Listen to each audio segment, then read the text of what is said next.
The number 7 is lucky to many. The remaining 27 players at the World Series of Poker main event hope Day 7 is their luckiest day yet. Sure, it took a lot of skill to get here, but there was plenty of luck along the way. If your one time hasn't been used, I want to use my one time right now. Actually, this is my one time. You might want to use it now. The big money is on the line. Time for Day 7.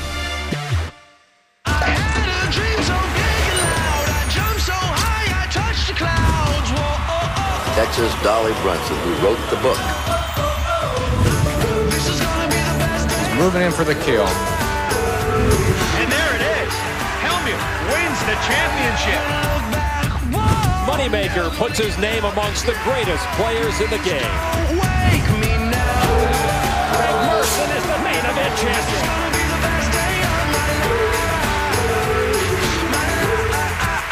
Biggest day of my life.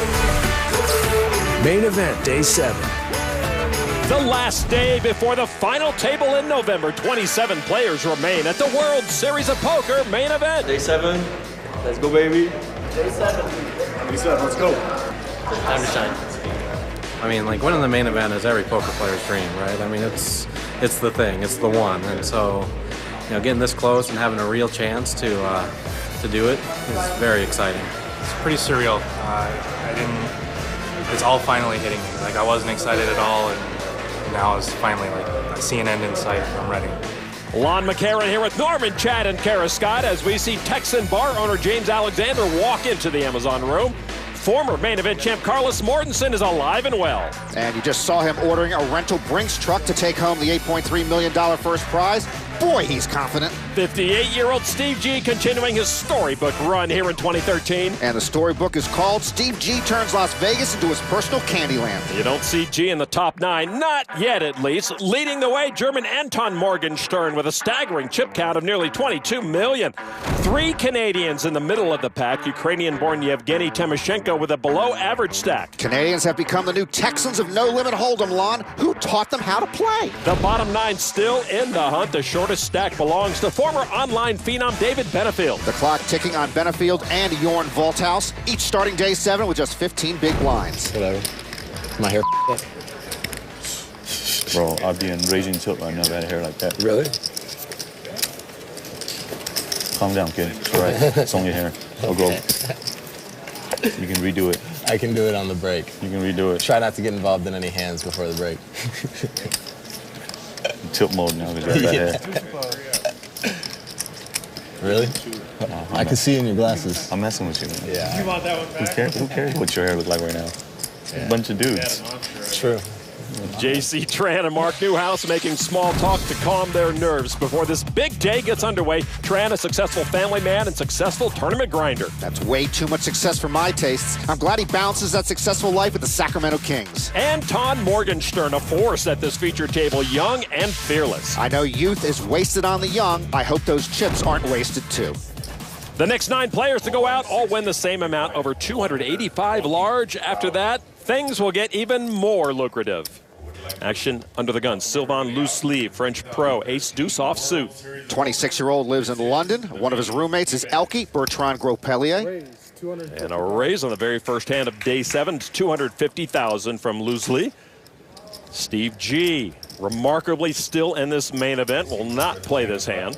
Folded around to Mark Newhouse, 10-8 of spades. He took care of the hair problem with a hat.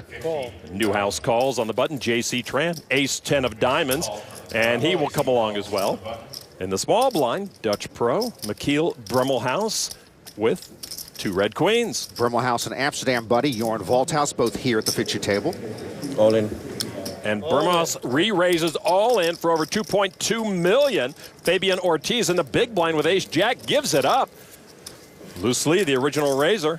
Well, if Loosely had gotten a receipt for his original raise, he could get the chips back, Lon, but he wasn't thinking. Loosely folds his weak ace. Newhouse gives up his 10 high, and now just a suited ace stands between Brummelhouse and an early end to this hand. Well, it's a wake-up call here for J.C. Tran. First hand of Day 7, and a decision for about 17% of his stack.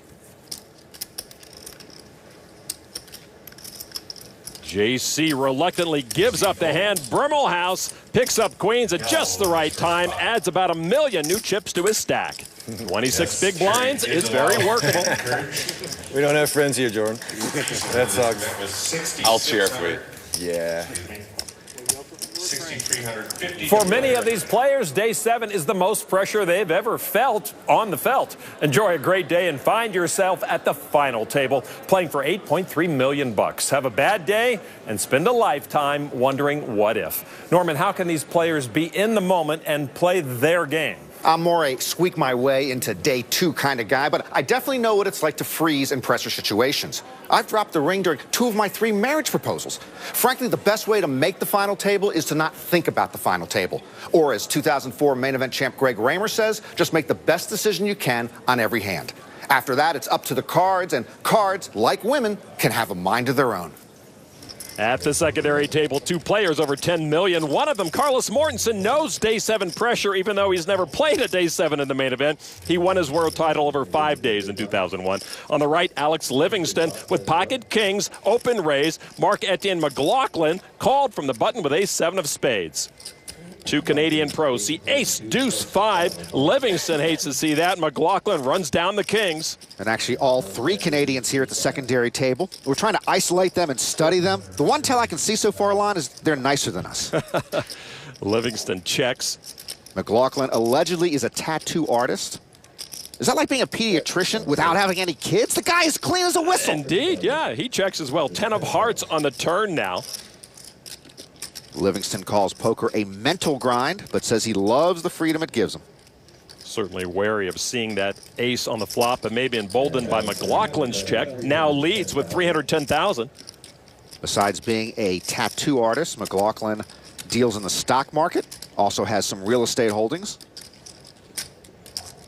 And he's got some purple chips in his hand. That's a call. River card now. McLaughlin way ahead, and trips now for McLaughlin. But seeing another ace, Livingston with even more reason to think his pocket kings are good here. It's just less likely McLaughlin has an ace. So Livingston with chips in hand bets 580,000. And now McLaughlin with the best of it, but a weak ace, makes the call and will take down that pot. A rare back into a big hand with a weak ace moment for Mark-Etienne. McLaughlin quietly tattoos Livingston on that one. And enjoys 57 big blinds. Plus a 3-bet. How you don't flat suited aces? But it was spade. Spade always flat. Hard, I don't like them. I rather do. All right, now to the only outer table left. Max Coleman with ace-4 of clubs just re-raised Benjamin Pollock, all in pre-flop. Pollock holds 2 black 9s and is the shorter stack of the 2 similar size stacks. Pollock, another French pro living in London. Coleman born and resides in Wichita, Kansas, the London of the Midwest.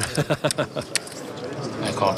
Pollock calls all in, and he will have the advantage in this matchup against the ace-4 of clubs. Pollock makes the good, tough call for his main event life.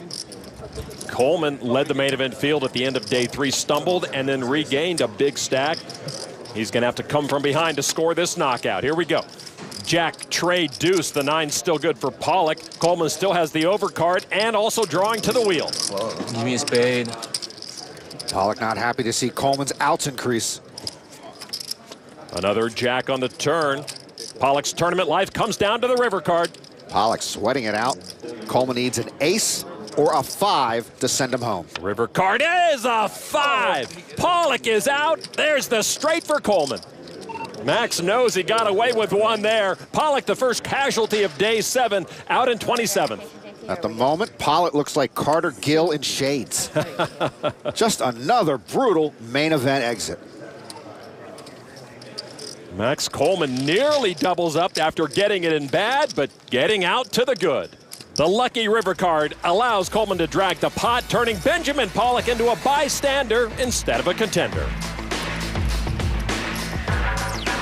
The 2013 World Series of Poker is brought to you by World Series of Poker Full House Pro on Xbox 360. Download poker's most authentic experience free on Xbox Live Arcade today. For a lot of these guys, they're not professional players. You know, they're just here one or two tournaments a year, and they're making a very deep run. Their friends are watching. It's a very exciting place to be. Whether you're from Europe, Asia, Canada, wherever, this is the event that you must show up for. It's very easy to just sort of lose your mind or let it kind of slip, and you just have to really be conscious and think about everything that's going on and take your time. That is Mark Newhouse, Cash Game Pro, sitting right around the middle of the pack here on day 7. Mark just 28 years old, but it still feels like he's been around the poker scene for a while now. Can you be a seasoned vet at 28, Norman? Well, when you win a WPT title for $1.5 million, then blow it all and have to start from scratch to build it back up, you feel like you've lived several lifetimes by the time you're 28. Mark says, I've made nearly every mistake you can make in this business, and I've learned from all of them. Average stack now with 26 players left, about 7.3 million. Newhouse from early position, Queen 10 offsuit. He's sitting next to J.C. Tran, good friends who have played a lot of high-limit hold'em with each other in L.A. A raise from Newhouse to 240,000. Tran with ace-5 of spades. Tran and Newhouse, frequent foes at the Commerce Casino in Los Angeles. Now it's a call from J.C. Bermelhouse and Ortiz fold on the button. Sylvain Lousli, Jack 10. Loosely likes to surf and snowboard. He also likes rugby. If you like all of that, you're going to like Jack 10 offsuit on the button. And he does like it. Not enough to raise, but he likes it. Small blind out of the way. Steve G in the big. 6 deuce, and he does fold. So a suited ace for J.C. Tran is best right now. All right, here we go. The flop.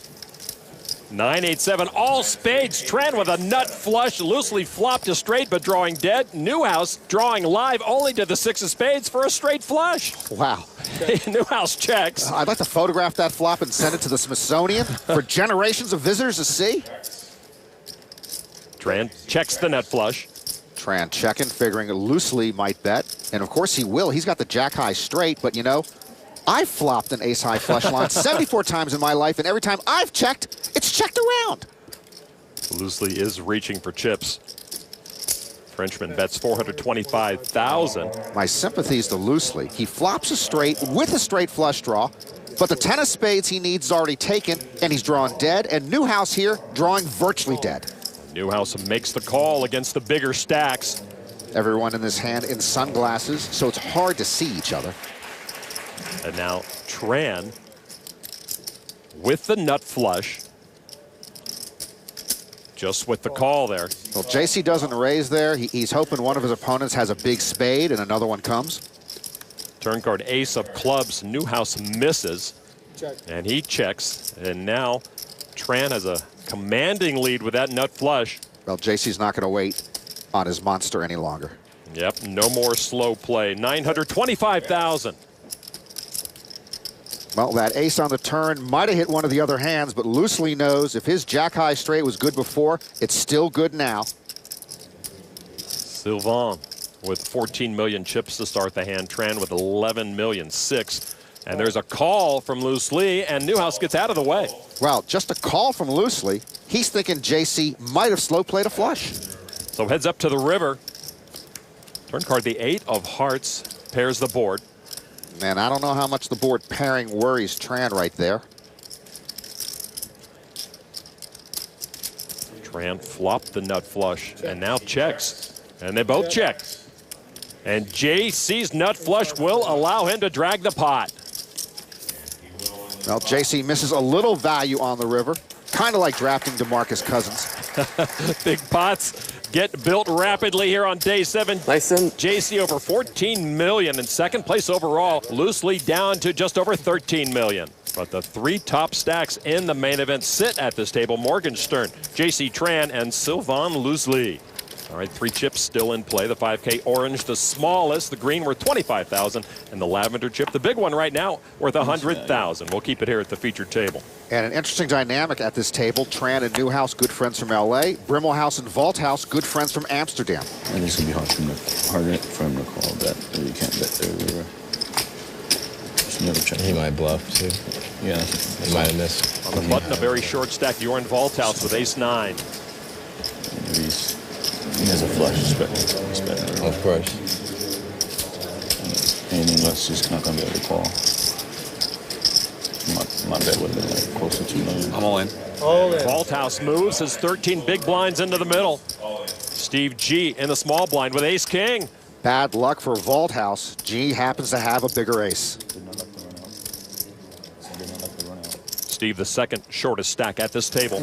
And he says all in for 24 bigs. Morgenstern, the chip leader, with ace-9. That's good. And he gets rid of it. And so Volthouse will be the one at risk, dominated by Steve G. G himself just with 24 big blinds left, but in great shape here against Volthouse. It looks like G about to pick up some much-needed ammunition. Here's the flop. Volthouse at risk. And there's a king. That's a crusher for Jorn as G pairs up. You know, Volthouse with the dreaded less than 1% symbol next to his name. Turn card, another 4. Volthouse needed runner. Good luck, guys. But comes up empty, out in 26th place. From Volthouse to outhouse. A great run for the 30-year-old Dutch pro. Over 285,000 for Volthouse as he makes a hasty exit. Steve G with some critically needed chips knocks out the only shorter stack at this table, now finds himself much healthier with 40 big blinds. Kara Scott spoke with him earlier. Where do you think making back-to-back final tables in the main event would rank in poker history? Well, I don't really know where it would rank. It's not really up to me. To me, it's more for the medias and fans. They make that decision. But I had talked earlier, and last year it was a different feeling because last year I made the final table, and I really felt like I had to win to accomplish something. This year the feeling is so different that I think if I make the final table, it's such a huge accomplishment. Even if I don't win, I'm going to come away with a really good feeling. When we were down to 27 last year, he was 22nd in chips. Down to 27 this year, he was 23rd. It looks familiar. Yep, Steve's already earned that really good feeling, in my opinion. To the secondary featured table, not back-to-back for Carlos Mortensen, but he is a strong contender to win his second main event. Action at this table on Italian pro Sergio Castelluccio with ace-jack. Castelluccio is Italian for McCarran, correct? It is indeed. And the 37-year-old raises to 240,000. Carlos with ace-9. The Matador doesn't mess with ace-9 offsuit, Lon. Not on my watch. Carlos Mortensen thinking about it. Your watch or not. Chips in hand. There's a call. Maybe he thought it was suited. On the button, Alex Livingston with 6 tray.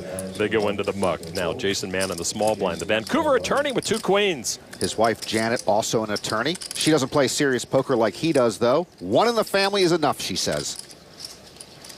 Mann starting the hand with 7 million chips. He's had a nice run here at the main event, and that's a re-raise to 890,000. Big blind Mark Etienne McLaughlin with queen 7. Quick fold, now Castelluccio. And Castelluccio perhaps reconsidering ace-jack. By the way, I'd be very disappointed if Carlos Mortensen hasn't already mentally folded his hand. Boy, Castelluccio, that is not a folding action. That is a 4-bet action to 1,540,000. Carlos does quickly get out of the way. Oh, a 4-bet. We know Canadians are peaceful people. That's a little poker violent towards Mr. Mann. Jason will make the call. So these 2 even stacks will see a flop with 3.5 million in the middle. 4, tray 7. Neither player holds a diamond. Man best with the queens and checks. Castelluccio checks as well. Turn card. 6 of hearts puts a straight draw on the board now too. Another check from Mann. Well, the man whose sleeves are too short for his arms is going to reach out here and try to take the pot down right now. With ace high, Castelluccio bets 1,360,000. Well, Sergio 4-bet pre-flop, so it's very unlikely he has a 5 in his hand. Jason might be worried Sergio slow played a flush. Well, the queens feel good enough for Mann to make the call here. Call. And Jason makes the call. All right, so with almost 6.3 million in the middle, Mann still with the upper hand. The river card, ace of spades. Castelluccio gets there. Man checks. Well, better to be lucky than good. I would just check back here and sheepishly take the pot. And he does indeed. And top pair will overrun the queens of Jason Mann. See, you got to be lucky to beat these Canadians. They're the new Texans of No Limit Hold'em, Lon. Quite a hit to the stack of Mann. 3 million of his chips go long distance across the felt to Castelluccio. A big boost to the Italian stack. The river ace bails him out. Jason Mann will think long and hard about that hand, knowing it slipped from his grasp. The bracelet the 25 remaining players are gunning for, and it comes with $8.3 million for first place. One player who has not drawn a lot of attention so far, Israeli-born Amir Lehavut, who is familiar with kings and queens in a different game. I definitely think that there's some correlation to my chess success and my poker success. There's definitely analytical thinking helps a lot in poker, but I think the two games are very, very different. And there's a lot of skills that you need to have in poker that you don't need to have in chess. There's a lot more psychology in poker. There's a lot more variance in poker, way more variance. But I definitely do think that there's a lot of similarities as well. As a teenager, Amir won the 18 and under Texas Junior Chess Championship. Right now, he's in trouble after flopping a set of deuces. His opponent, Matt Reed, flopped a club flush, $2 million in the pot. Reed bets $1.3 million. Lehavut stopped playing chess at age 18 to play at the most elite level. He said it was just way more studying than he wanted to do. Two very even stacks of $7.8 million each, and there's a call from Lehavut. Yep, you got the best of it, Mr. Reed. River card now. A 6, the board does not pair, so Reed is best. There's a check from Lehavut. You know, Lon, both chess and poker have the term check. Ah, that is true. It's much more lethal in chess. $3 million from Matt Reed. Yeah, now chess has the term checkmate, poker doesn't. I guess this is like checkmate on the river. It would be, and Amir would understand that quite well. Yeah, that's a big river bet. Lehavut would have to call off half his remaining stack here. Matt trying to make this look suspiciously big. It is tempting to Amir. Yeah, a set of deuces, tough to get away from. Lehavut does fold, and what a fold it was. Yeah, nice fold from the bracelet winner. Nice one. Thank you. So, get to see it on TV, huh? Probably. This 28-year-old knows what it's like to play at this level, this deep, making his second deep run in the main event, finished 89th in 2010. He doesn't play chess, but he does play the piano. In the last couple of years, he's played less poker and started helping his dad on his Ohio farm. They grow corn and soybeans. I think he was exchanging tips with farmer Phil Mader earlier in the main event. Reed started this day 7 with $7.7 million, so a nice pop early in his day 7. Featured table now. Steve G has given up some of his recent winnings. He's down to $3.3 million. Morgenstern and Tran with impressive tallies. Anton, the main event chip leader, still. Pocket nines for G under the gun. G was up to 40 big blinds earlier. I think he's in his comfort zone, though, in the 20s. Steve with a raise to $250,000. G's second time around as a tournament poker player has been much more lucrative for him, even though he does admit it always seems to be an uphill struggle to stay ahead. Tran folds to Mikhail Brimmelhouse, 10-4 of diamonds. I lent Brimmelhouse that shirt from my 70s discotheque days. That shirt was a chit magnet. And, of course, if you're going to wear that shirt, you should wear those shades. You gotta wear the shades. It's getting real when the glasses get put on. Yeah, right. Carlos did the same yesterday. But what exactly is Brimmelhouse thinking right now with the 10-4? He's shorter stacked than G is. Brimmelhouse with a re-raise to $580,000. That's an odd play. Raised to 580, leaves himself with about $2 million behind. So back to G with the nines. Yeah, they're still pocket nines, Steve. Once again, G has hooked the only player with a shorter stack at his table. Smaller. And he raises Brimmelhouse all in. And Mikhail gives it up. What was that about? Well, at least the better shirt and the better shades won that one, Lon, not to mention the better hand. G back over 4 million chips again. McKeel sits with only 16 big blinds. Actually, I think Phil Hellmuth might have approved of Brimmelhouse's play there. And Steve G approves of it as well. Now from the feature table to the outer table, Texas law grad and bar owner James Alexander checked after turning trip sixes. Matt Reed has queens up and a slim chance of taking this pot, but he does bet $500,000. Oh, Reed has no idea that the Texas bar owner has somehow turned 7-6 suited into trips on the turn. 1250. James with a raise to $1,250,000. Yep, it's still the overpair to the board, and it's still probably the best hand, but it's not! Alexander turning suited connectors into gold. I dare you to call me. But Matt Reed does indeed. He will rue the day he made that call, Lon. Rue it. River card now. 5 of hearts. Alexander's hand is best. 1.5. You heard him. Well, that 5 on the river changes nothing from here to Corpus Christi. The question is, does Reed think Alexander is bluffing or overvaluing a 10? And look at James, appearing as though he's got nothing to hide. Come and get me. Yeah, there's no way I can fold. Matt Reed calls, and Alexander shows him the goods. James Alexander now over 11 million chips. Yevgeny Timoshenko claps. Don't know why. Brother Dwayne has got a smartphone. Don't know why. Matt Reed with fewer chips now. We know why. Just over 7.3 million. Overrating his overpair, falling victim to Alexander. This is the 2013 World Series of Poker main event.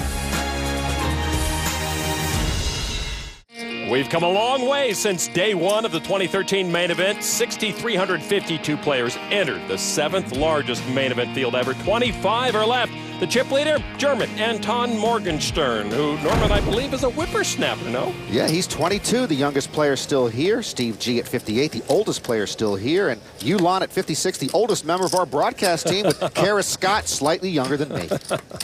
To the secondary table, Jason Mann with pocket 10s. Jason's wife, Jen, is here. I asked her how long they'd been married. First she said 7 years, then corrected herself and said 8. These lawyers, Lon, every other thing out of their mouth is a lie. Man with a race of 255,000. He's starting the hand with 36 big blinds. Folded around to Bruno Kawauch. He's so easy to find in a crowd. Clément Tripodi, Jack 7. Rags. Rags! Yeah, but he got some TV time. Big blind Chris Lynn, Queen 9 offsuit. Those are rags too. But he is one of the bigger stacks and loves to use that chip stack to make his opponents as uncomfortable as possible. Well, my Uncle Nathan used to say, if you're looking for trouble, you will find it. I think Chris Lynn is looking for trouble. There is a re-raise to 685. He is consistent with his aggressive nature. Now back to Mann. Mann had pocket queens before, and if he had played them stronger, he might have shed Sergio Castelluccio. Here with pocket 10s, if he plays them strong enough, he might shed Chris Lynn. Just a call, though. And he will drag Chris Lynn to the flop with him. And here is the flop. 5, Queen 5, queens up for Lynn to pretty much nullify Mann's hand. Rags to riches, Lon. Chris Lynn. Now with chips in hand. 840,000. And Mann thinking, where was that flop when I had pocket queens? No kidding. And he's still stinging from that hand against Castelluccio. All in. Jason says all in. And the paired board might help him. Well, a call here would cost Lynn about 30% of his remaining stack. Lynn might be most worried about Mann having a hand like ace-queen.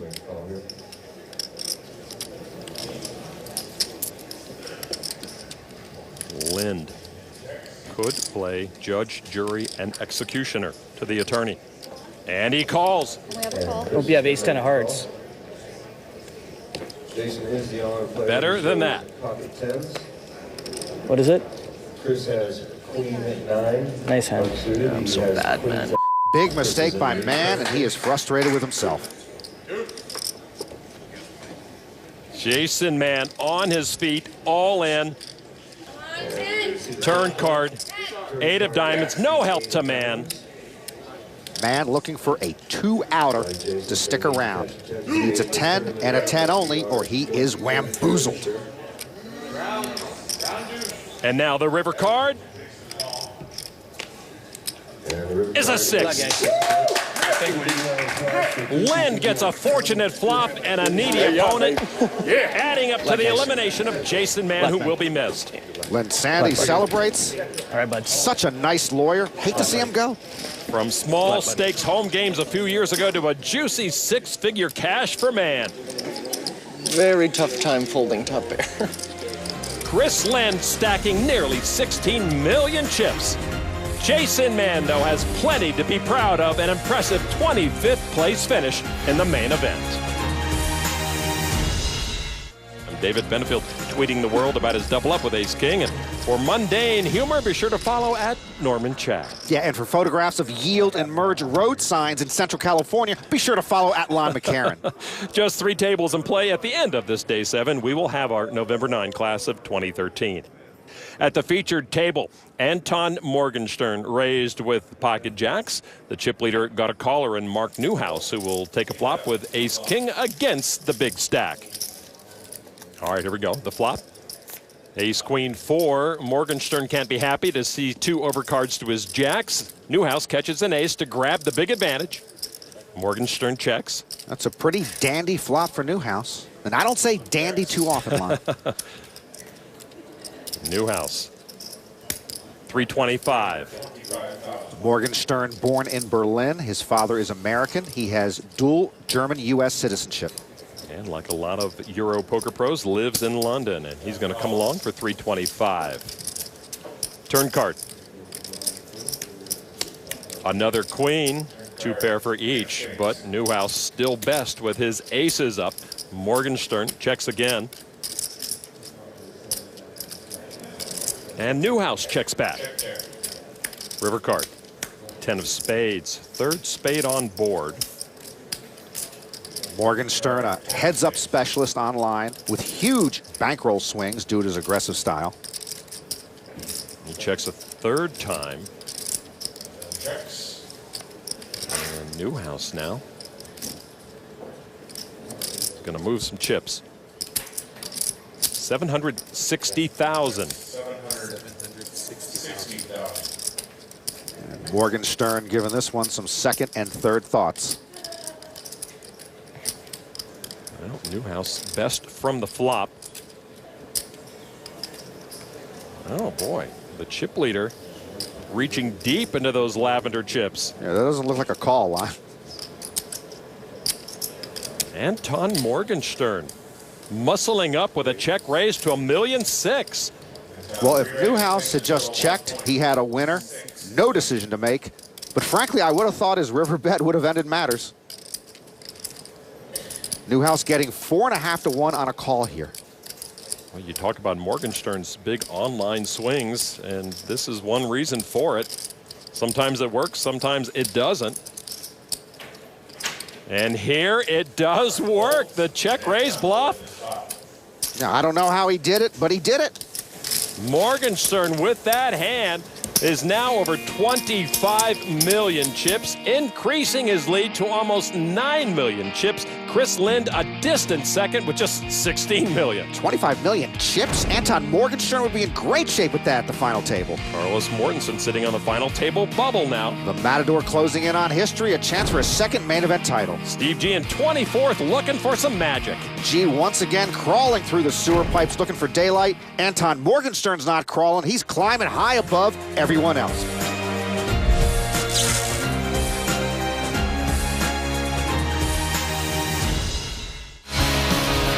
Here at the main event, it's impossible not to think about the money. But for a few of the remaining competitors, it's also about having a good time. Let me hustle, not you. Is it my hustle or yours? I'm not betting you. I'm a contender. What's going on, brother? Some enjoy the rush of a good bluff, while others are just content to methodically rake in chips, like chip leader Anton Morgenstern. Everyone treats this experience differently, all hunting the same $8.3 million pot of gold in November.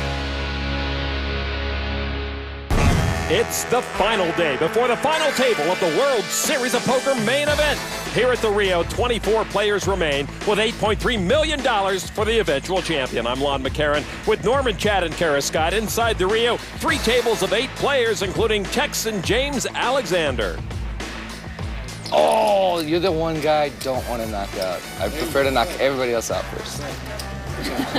Still got to throw it out there just in case. Honestly, I was wondering. I'm glad to have met you, and because more than anything else, I want to see somebody from Texas pull Texas Hold'em down. You know what I mean? Former investment banker Chris Lind looking to shore up his finances with a big score here. Anton Morgenstern with a staggering 25 million chips. He's atop the leaderboard. The Ultimate Pros Pro J.C. Tran in 4th. The top 3 stacks, Morgenstern, Lind, and Alexander, can show you any hand at any time. And J.C. Tran, it seems, usually just shows you the winning hand. You always look so calm and so collected at the table. Is that a true reflection of what's going on inside? Yeah, I mean, I think just having a lot of experience playing live tournament poker, you got to keep calm. Some of these guys, they make really, really good reads on how you are, you know, whether you're nervous or you're, you know, look confident. I just try to stay the same no matter if I have it or not. And I guess it's working out so far. And, you know, with all the cameras and the lights, you know, you can't let it affect you. You just got to play and not think about too much, but just the hand itself. J.C. Tran always even-keeled, one of the many reasons for his success this year and over his career. Steve G also at the feature table, the shortest stack in the room.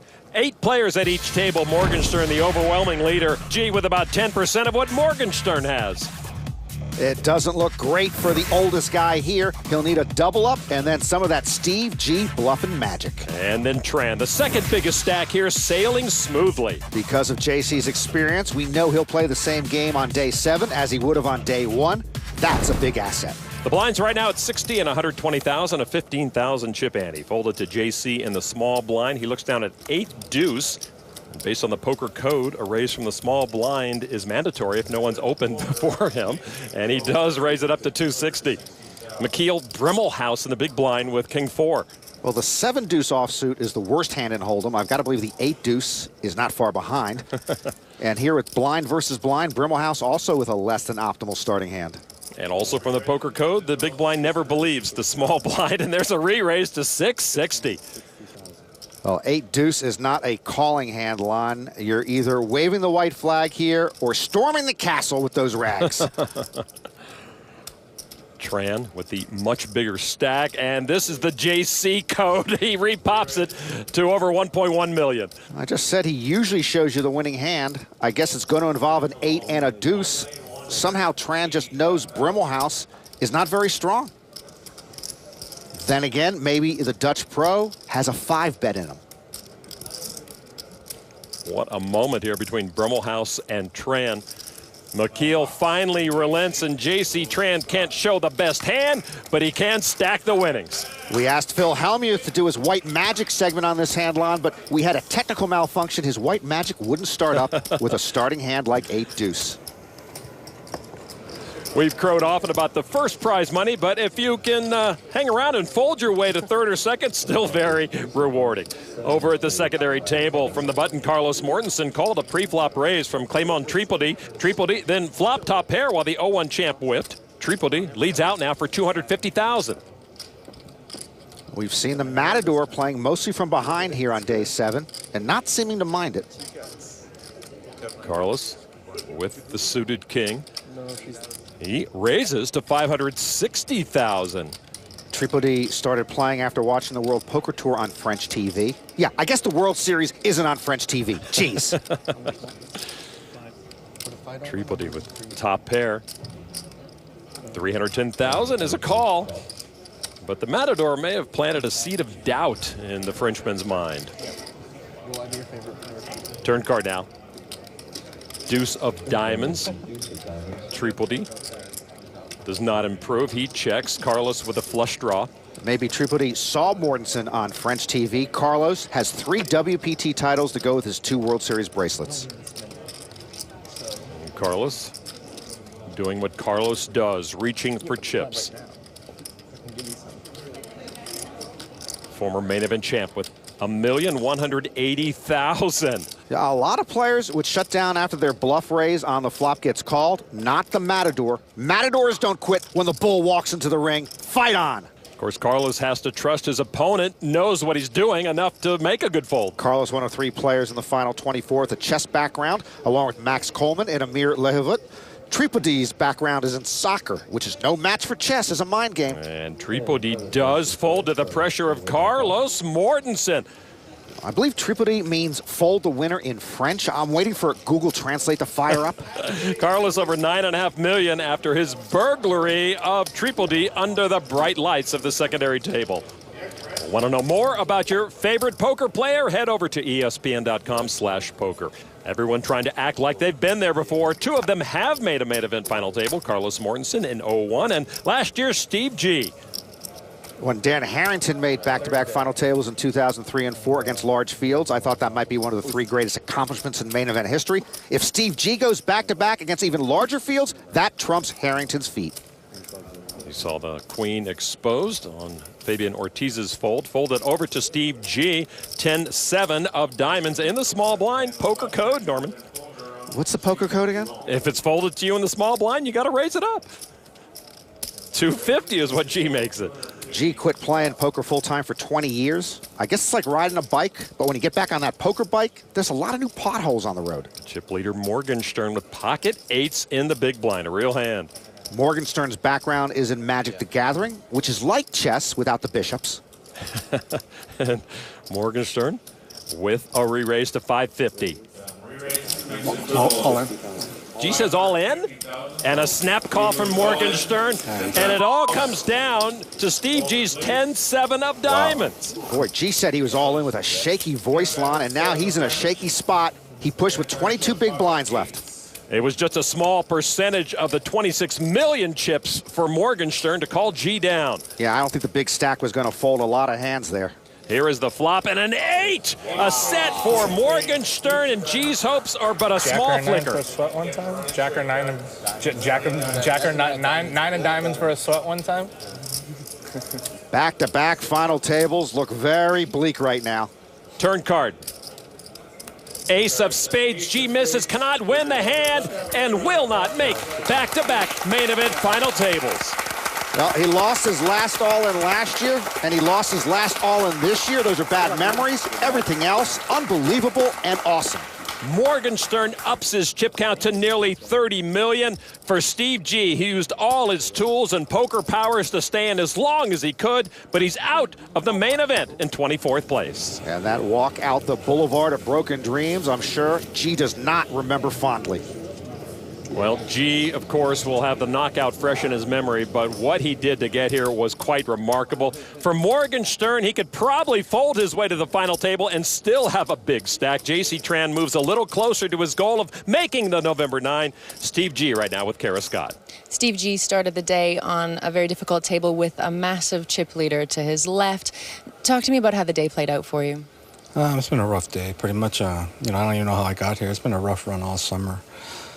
Can't help but be disappointed. Come so close, come so far, but very disappointing finish. What does it say about you as a player to have made such an incredible back-to-back deep run? I don't know. Probably the biggest thing is probably mental toughness, I would say. Yeah. Mental toughness and an incredible run all the way through here in the main event, though. Yeah, absolutely. Yeah, mental toughness and a little bit of luck, I guess. Yeah. We will absolutely remember this, you coming so close to another final table. Thank you so much. Okay. And understandably disappointed, Steve G out of the main event. Ran with the pocket jacks. It's the last hand, man. Let us go to the restroom. I'm all in. And Keto makes the call with a good shot at knocking out J.C. Tran right here. J.C. Tran will need a jack and a jack only, or he will be wamboozled. And oh, he got the jack! Oh! Of lightning keeps J.C. Tran at this table. That was the scene in 05 at a World Series of Poker circuit event in Las Vegas. J.C. ultimately finished second to Keto Fam. Is it 20K annual? As we've come to learn, J.C. committed to his family, committed to poker, but also committed to his love of fishing. I'm very fortunate to live in Northern California because, you know, we have the Delta as like one of the main water body that comes in from the San Francisco Bay, that there's all types of fishing, whether it's bass, sturgeon, salmon, you name it, they're all in there. Me living not too far from it, you know, it's a privilege to be able to go and enjoy it. I'm lucky to have a wife that allows me to go fishing. It's just one of those things where when you're home, you escape from what you do. Very fortunate to have something like that to keep me level, you know, keep me away from thinking about playing poker all the time.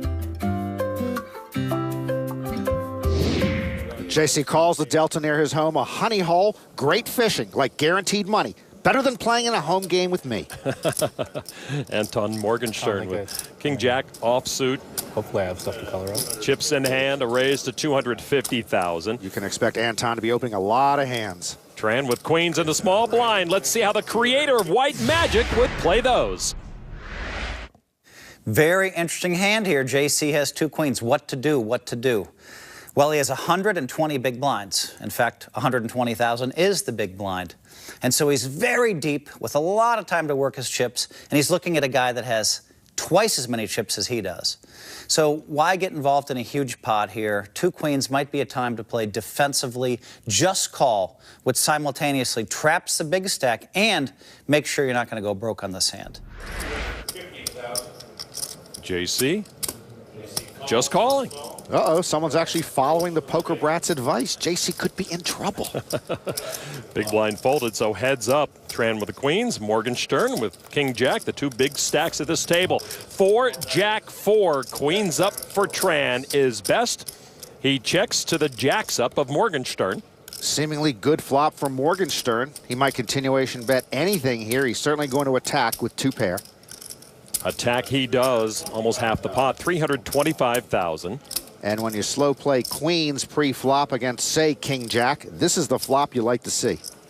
You see the graphic, that's the number of chips they have left in their stack after betting. And as Phil Hellmuth mentioned, about a 2-to-1 differential. There's a call from JC. So he's not going to push any buttons right now. Turn card, 6 of clubs, changes nothing. Tran still best. JC checks again. Well, as Hellmuth suggested, Tran is playing the hand defensively, which effectively avoids a big pot against the big stack. Morgenstern fires away, 675 this time. And of course, what might appear to be defensive could actually be trapping. JC. Just calling chips right now, and they're now in the pot. The pot worth over 2.7 million. River card, another 6. So Tran's hand is best. Both these players, I'm sure, happy not to see a diamond on the river. JC plays pretty methodically. Says he makes mistakes when he rushes himself. Tran checks a 3rd time. And now Morgenstern, who has followed each of JC's checks with a bet. Well, I think he's betting for value right here. The chip leader puts out $1.25 million. Anton figures he might get called by, say, pocket 9s or pocket 10s, a queen jack, a jack 10, or even by an ace. And now JC Tran makes the call. And 3 check calls worth a 5.2 million chip pot to JC Tran there. Listen. They're very nice for JC. Anton Morgenstern is far from a fish, but Tran definitely reeled him in there. Check, check, check. Tran gets 3 streets of value by slow playing his queens. A little white magic takes some chips from the chip leader, JC Tran, over 17 million now. If he keeps winning pots like these, well, he can afford to spend a lot of quality time on the river instead of worrying about the river. Welcome back to day 7 of the World Series of Poker main event. 6,352 players started way back on day 1. Now we're down to just 23. Action here at the featured table. Sylvain Loosely, King 10 of clubs. French Poker Pro with a raise to $325,000. Jay Farber with ace-jack in the small blind. I've always resisted tattoos, Lon. You don't want to mess with perfection. Farber with a call of $245,000. Farber's been playing pretty snug. Surprised to see him call there, out of position. I'm like, I didn't know I was just automatically out of the hand. Heads up Farber and Loosely. Here's the flop. 6 ace 10, top pair for Farber, middle pair for Loosely. My friend, comedian Don McHenry's foolproof theory of poker is a 10 always helps somebody. Farber checks. Middle pair of 10s for Loosely. Bets $325,000. Yeah, the 10 did help Loosely, but he is behind. Farber with top pair just calls. Turn card now. Tray of diamonds misses both. Of course, a deuce or tray on the turn doesn't help anybody, anywhere, anytime, in any way. Farber checks. You see by that graphic, now we're down to 22 players. Loosely checks back. River card is a 5. Farber's aces hold up. And he checks. Check. No. I was sorry. It was fake clapping. He's not checking. Whatever. Farber says he was, quote-unquote, clapping to recognize the announcement of Tripoli's elimination. Fake clapping? I believe him, but it was a check. The table's supposed to know the difference between fake clapping and a check. He tapped the table 4 times. That's a quadruple check. They're going to let it go, and Farber did not check. He instead bets $575,000. I assume Loosely didn't see the fake clapping check, because I'd get a ruling if I were him and he'd win.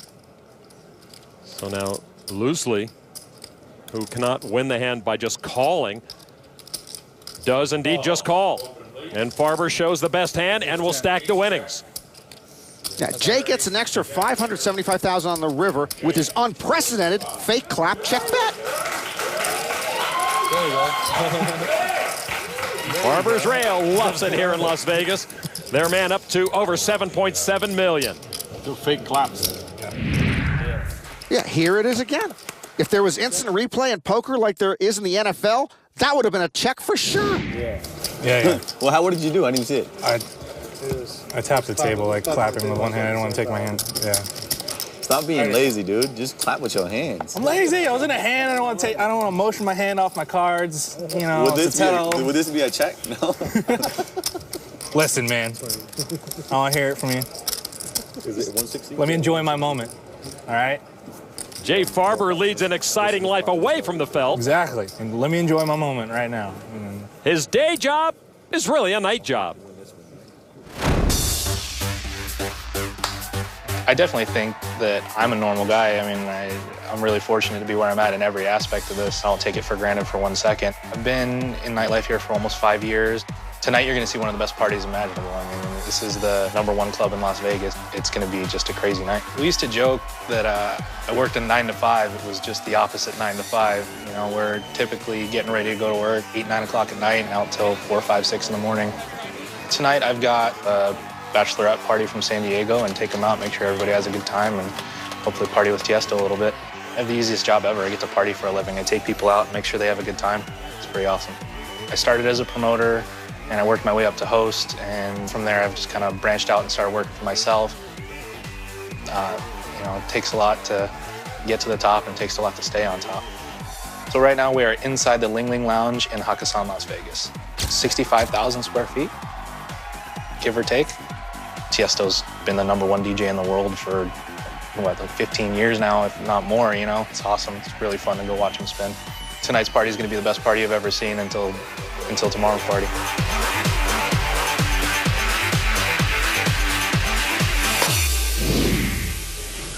Two to three streets of value, right? That's perfect. Dude, you're just gonna keep playing like 2 street games all day. There's gonna be like 1 street checked, and you're gonna know which one. Like you knew that was gonna go check on the turn if you had the best hand. That's why you were there. About to order bottle service. Checks. We already talked about those. To the rail. Yeah. Hey, I think there's some people here you might be able to ask. Yeah. I don't know. Can we get bottle service to the rail? We have to to talk to. Is there anyone there? In Jay Farber's world, there are very few no's. It's just a question of how much you're willing to spend. The nightclub host is a graduate of Santa Barbara City College, as I am, which clearly means he's destined for greatness. No, he's destined to have the best job in the world. He eats, drinks, and parties on the clock. You need a business degree for that? Plus, since poker players here like to party, he has interacted and networked with poker minds like Ben Lamb, Chance Cornett, Sam Stein, Sean Deeb, and Jesse Sylvia. And I don't think his intentions with the fake check were untoward. I think it was just a mistake that should have been called. Morgenstern with 5-4 of spades under the gun here. Morgenstern might be the most passive aggressor I've ever seen. Raised to 325. Farber with a big hand, 2 kings. By the way, I did not know until a moment ago that Tiesto has been the #1 DJ in the world for the last 15 years. I think it was Wolfman Jack before that. There's Ben Lamb, finished 3rd place in the 2011 main event, sitting in Farber's corner with Chance Cornett. And with the kings, a re-raise by Jay Farber to 775. Fabian Ortiz in the small blind. What's he thinking about? Oh, yeah, Queen 6 into the muck. And now, Sylvain Loosely in the big blind, 5 deuce. Yeah, what's he thinking about? He's thinking about it in French, whatever he's thinking about. He does fold. Now back to Morgenstern. And of course, Morgenstern is thinking of 4-betting.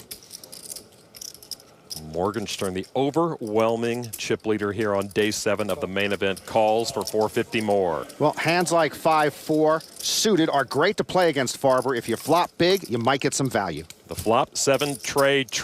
A gut shot for Morgenstern, and he checks. Farber says working the overnight 9 to 5 does take a toll on you. It's like you're burning the candle on both ends. Yeah, his body looks real burnt out. With kings up, still a heavy favorite. A bet of 925 from Jay Farber. How deeply does Morgenstern want to get involved here with his gut shot? Yeah, 5 high and a gut shot for Anton. He does give it up, and Jay Farber gets a few chips from the chip leader with his pocket kings. Bottle service to the feature table rail. Jay Farber working on 9 million chips here on day 7 of the main event. The party just starting for Jay Farber. Imagine if he goes on to win. Welcome back to Las Vegas. The nightlife, such an important part of the economy here, as Jay Farber knows very well. What is first place money here, Lon? $8.3 million. Wow. And what do we get paid? Our reward is the joy of working this remarkable event together. I need a raise. No, I do. All right, feature table. Sylvain Loosely, one of the big stacks in the room. Ace-9 offsuit. Chips in hand, 325,000. Morgenstern gives up his button. Farber in the small blind, 2 black 9s. Give Farber credit. Very patient here on day 7, playing very few pots. With a pot here and there, he's over 50 big blinds. Farber's rail. Did everybody get one of those hats but us?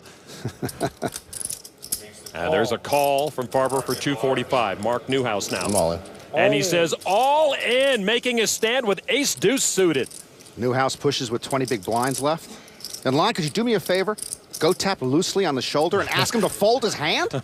I mean, Newhouse pushes. Farber's playing only premium hands. What could Loosely be thinking? Sylvain Loosely is thinking, I know how to play this game, and he does fold his ace-9. Now Farber with the 9s. Well, Farber knows that Newhouse knows he's playing pretty snug, so Farber's got to be worried Newhouse would only shove with a big hand, certainly bigger than ace-deuce suited. A call here is for 1/3 of Farber's stack. Call. And a call it is. And Farber in good shape to knock out Mark Newhouse. All right, here's the flop. Newhouse at risk. Jack, 10, king. Both flop straight draws, but Farber's is no good because Newhouse drawing to Broadway. The outs you see are from the player's perspective. Mark Newhouse's main event on the line. Newhouse, the short stack at this featured table, trying to become relevant once again. Turn card, 6 of hearts. Farber's pocket 9s remain ahead. Newhouse with 1 foot out the door. The river card is a queen, and Broadway for Newhouse to stay alive. Sorry, man. Boy, it hurts so much more when it comes on the river. Newhouse with the double up. There goes your one time. Farber was this close to the knockout. You gotta make it through the day, so it resets. I don't get any more, right? But it in November, I get a new one, right? It resets. I believe the one-time executive board needs to approve that. Why? Why the face cards? What's up, buddy? Thanks for coming out. Good to see you, bro. Jesse's cooler than all of you because he flew all the way from Santa Barbara. It's like Jay wanted to party till 5 a.m., but found out the club was closing at midnight. So disappointed, so close to a bigger stack. Don't apologize. You used your one time. Yep, that's all I get. No more. I got to get it in good from now on, right?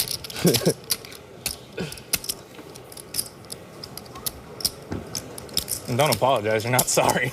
Yeah, I guess I'm not. That's the most brutal. You can apologize if you're sorry, but don't say if you don't mean it. Yeah. Thanks. Sorry for saying I'm sorry. Yeah, there you go. Sorry, I'm not sorry. Sorry that I'm not sorry, man.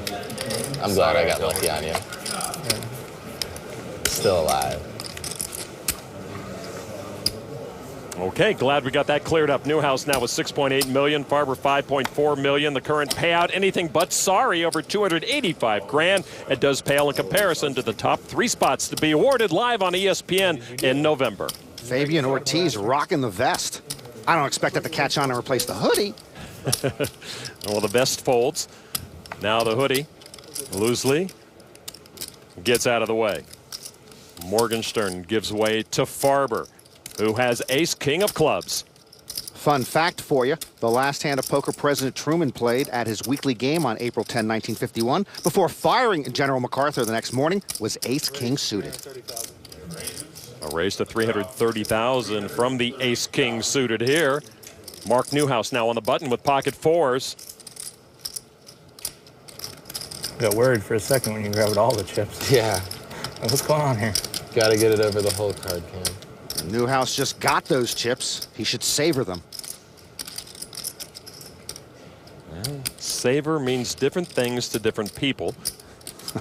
He's going back into the line of fire. A re-raise to $730,000 with the small pocket pair. Tran folds a small blind. And McKeel Brummelhouse the big. Now back to Farber. Incidentally, Farber once asked me to be his personal trainer, but I told him I didn't think I could do anything for him.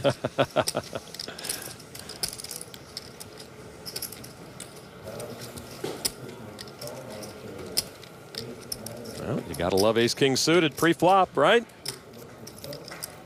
Farber with a couple of bracelet winners in his corner, and Lamb and Cornuth, I'm sure, did not teach him to fold ace-king suited pre-flop. Farber with a big stack of lavender, 4 bets to over $2 million. Well, I like Newhouse's re-raise, but now with Farber 4-betting it, I'm not sure Newhouse likes his small pocket pair anymore. Newhouse gives up the pocket 4s, and Jay Farber's pre-flop aggression with a suited ace-king works to his favor. Yeah, sometimes when you take a big pot you don't deserve and then play another pot with the same guy, you give up a little more easily because you feel bad. Jay Farber experiencing all the highs and lows of the main event. We'll see if that pot gets him back on track. The 2013 World Series of Poker is brought to you by the WSOP online store Dealt by Lids. For poker equipment, gear, and gifts, visit WSOP.lids.com today.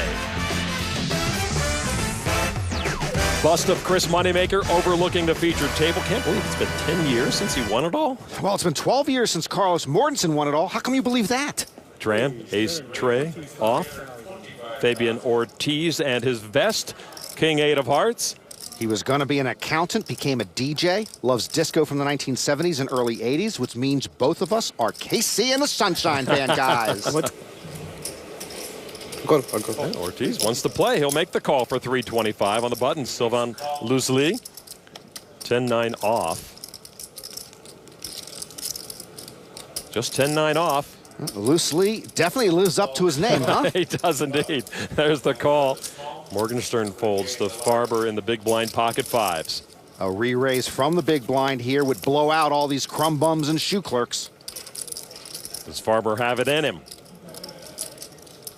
Nope. Call for 165 more. Well, Farber playing the VIP host there, being nice to everybody. Four-way jump ball over half. The players at the table will see this flop. 9 king ace. Wow, everyone has a pair now. Farber with a pocket pair, and the other 3 in the hand also paired up on this flop. Farber checks. Now Tran with top pair with a bad kicker. It looks like JC is going to bet the best hand. Well, maybe the best player betting with the best hand. 540,000. Now a second pair, Ortiz. In his spare time, Ortiz likes to read metaphysics. I don't know much about metaphysics, but it should tell him he's got a weak hand here with 2 players behind him. Well, he called pre-flop with his king-8 of hearts. And he calls here with second pair, and now Luz Lee with bottom pair. Luz Lee has a master's in business he doesn't know from metaphysics.